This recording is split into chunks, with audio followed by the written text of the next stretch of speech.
All right, let's dive into a truly foundational, yet uh, maybe often glossed over, bit of early human history. We're talking about Genesis chapter 4, verses 16 through 26. This isn't just some ancient text. Well, it feels like a surprising blueprint for how things got started. Some profound insights in here. It really is remarkable, isn't it? The sheer amount of societal development and, frankly, human drama packed into just these few verses. We'll be sort of pulling out these key nuggets of knowledge, Yeah. about the origins of cities, the birth of different jobs, professions, Right. the first expressions of art, and even that startling jump in human vengeance. Hmm. And then it's contrasted with this renewed spiritual calling. So our mission today isn't just what it describes, but why it's still so relevant for understanding, well, human nature and our societies. We'll try to keep it focused for you. Absolutely, yeah. This deep dive zeroes in on a short but incredibly rich piece of text. It guides us through this moment of profound change in exile. It shows us how human ingenuity and sometimes, yeah, human darkness kind of popped up almost side by side. So let's pick up the story right after Cain's, well, that pivotal act as he's facing the consequences. Indeed. The text tells us, Then Cain went out from the presence of the Lord and dwelt in the land of Nod on the east of Eden. Now that phrase, from the presence of the Lord, that's significant. It's talking about a profound separation, really, an exile. Okay. He settles in Nod, a name that itself means wandering or exile. Yeah. But even in this state, he still knew his wife, and she conceived and bore Enoch. And here's where it gets really interesting for me. Cain, the exile, the one marked by this transgression, he becomes the architect of the first city mentioned. He built a city and called the name of the city after the name of his son Enoch. What's the immediate paradox there? What's that tell you about our drive to build even when things are completely disrupted? That paradox is key, I think. The act of building a city, especially by someone in exile. Well, it says a lot about a basic human need. Security, yes, obviously. But also that desire to create a new order after things fall apart. Right. Cain, cast out, he isn't just content to wander aimlessly. He actively builds a fixed place, a fortified settlement. This marks a huge shift from maybe a nomadic or purely family-based life to something more like organized community and defense. A city means permanence, right? A group effort. Exactly. Permanence, collective effort, and maybe a desire to establish a legacy, perhaps even for someone marked like Cain was.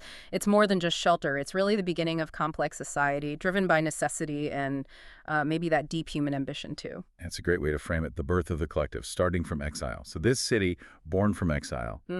Is it purely about needing community, or is there maybe something self-serving for Cain, like a way to exert control? I suspect it's a bit of both. I mean, you can't build a city alone, right? It needs cooperation, a communal effort.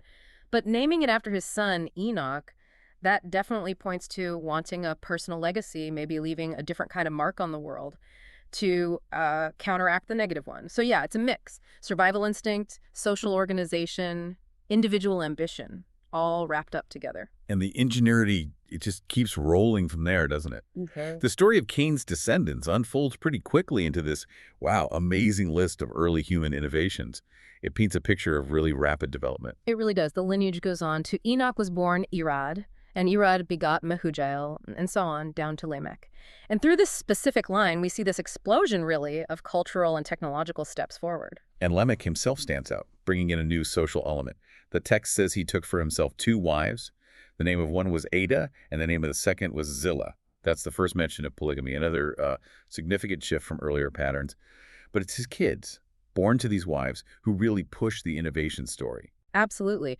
From Lamech's household, we see this remarkable specialization starting to happen. Ada had Jabal, and he's called the father of those who dwell in tents and have livestock.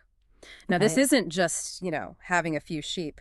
It sounds like the real origin of nomadic pastoralism, a whole system for managing animals. Right, a fundamental economic way of life. Yeah. Managing herds, providing food, clothes, mobility. It's organized. Precisely. It suggests a pretty sophisticated grasp of animal behavior, managing resources, knowing the seasons, and then his brother Jubal takes us somewhere totally different. Also, Ada's son, Jubal, is the father of all those who play the harp and flute. Wow, okay. So we've gone from organizing the economy to organizing sound. This is the birth of music, the arts. It suggests growing sophistication, maybe some leisure time, a need for beauty, expression, something beyond just surviving day to day. They weren't just building things, they were building culture. Exactly. Music appearing suggests, well, abstract thought, expressing emotion, developing communal rituals, maybe. It shows a human consciousness that's looking for meaning and enjoyment beyond just the practical stuff. And the innovation keeps coming with Lamech's second wife, Zillah. She also bore Tubal-Cain, an instructor of every craftsman in bronze and iron. Okay, now that is a massive leap. Metallurgy.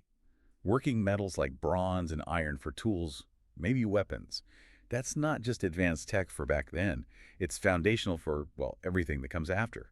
Requires incredible skill, knowledge. It really is. Metallurgy is a whole different level of technical skill. You need to understand the raw materials, control fire at really high temperatures, shape the metals. It speaks to a rapid acceleration of human mastery over the environment. And just to complete the picture, the text mentions Tubal-Cain's sister, Naamah. So women were part of this innovative family too.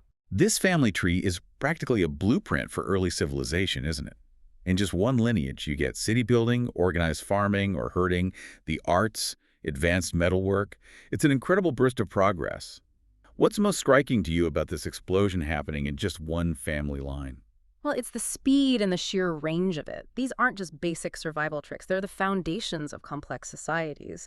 It's almost like humanity hit fast forward on its own development through specialization. But, this rapid technological and cultural progress brings up a critical question, doesn't it? When our abilities grow so fast, do our ethics, our spiritual foundations keep up? Do we actually develop the wisdom to handle these new powers responsibly? That's a powerful question. Because just when you're feeling kind of impressed by this incredible surge of progress, the story of Lamech takes this really dramatic and chilling turn. It certainly does. The text goes on with Lamech talking to his wives, Ada and Zillah, and it's a truly unsettling speech. He says, "Ada and Zillah, hear my voice. Wives of Lamech, listen to my speech, for I have killed a man for wounding me, even a young man for hurting me." So we've gone from the first city to arts and tech on now. Yeah. The first recorded boast about disproportionate violence. It's an almost unbelievable escalation. And Lamech then makes this incredibly bold comparison. If Cain shall be avenged sevenfold, then Lamech's 77-fold.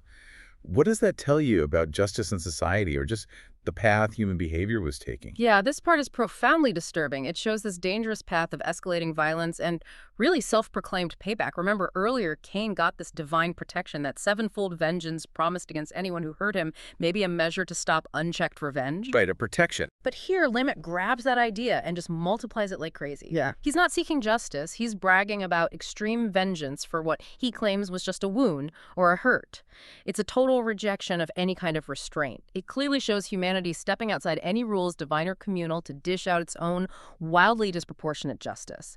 It really highlights how human depravity can grow right alongside human ingenuity. It suggests this widening gap between tech progress and moral development. It underscores a really dangerous path where any personal injury leads to overwhelming retaliation. Sets a terrible precedent for cycles of violence. It's a sobering thought, isn't it? Seeing such rapid advancement walking hand in hand with such a deep moral step backward, an unchecked cycle of payback. Yeah. But just when you might feel kind of overwhelmed by this darkness getting worse. Yeah. The narrative shifts again. It offers a different path, a glimmer of new hope. Yes, the focus pulls back to Adam and his wife moving away from Cain's lineage, which was getting increasingly complex and violent. The text says that Adam knew his wife again, and she bore a son and named him Seth, for God has appointed another seed for me instead of Abel, whom Cain killed. That naming is so significant. Seth means appointed or placed. It's like a declaration of divine provision, a sense of a fresh start after losing Abel and Cain's departure. It's striking, isn't it? After all that innovation, the quick development, and then the escalating violence with Lamech's boast, we get this sudden pivot, this renewed spiritual focus. We learn that as for Seth, to him also his son was born, and he named him Enosh.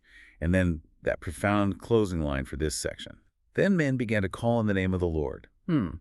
What's the significance of this calling on the name of the Lord for you, especially coming right after everything else? Well, what's fascinating here is we get this parallel line of descent, one that's focused not on material progress or unchecked vengeance, but on spiritual connection. This calling on the name of the Lord, it signifies a profound reestablishment, really, of a relationship that got broken earlier in the story. It suggests a turning back, maybe a recognition of a higher power, a renewed search for meaning beyond just the material world and the violence. It highlights that critical tension we talked about. When technology leaps forward, do our ethics keep up? The line of Seth gives us this powerful counterstory, a reminder that alongside all the innovation and the potential for destruction, there's still this fundamental human desire for spiritual connection and purpose. It's like a recentering, a moment where people collectively start seeking something beyond themselves again. And what a way to wrap up this foundational passage. We've tracked the rapid growth of early civilization through Cain's descendants, the city builders, the creators of music, tools, and we've also witnessed that troubling escalation of human vengeance with Lamech. But at the same time, we saw this contrasting lineage emerge through Seth, marked by this powerful note of hope and renewed spiritual calling, a return to a relationship with the divine. Yeah, these verses give us such a condensed but incredibly rich picture of humanity's early steps. It shows both our amazing capacity for innovation and, well, our simultaneous struggle with moral and ethical lines. It's a snapshot of human potential for greatness and our tendency towards destructive behavior, too. So as you reflect on this deep dive, maybe consider how these ancient stories lay out this fundamental human tension for you that drive to innovate and build versus our capacity for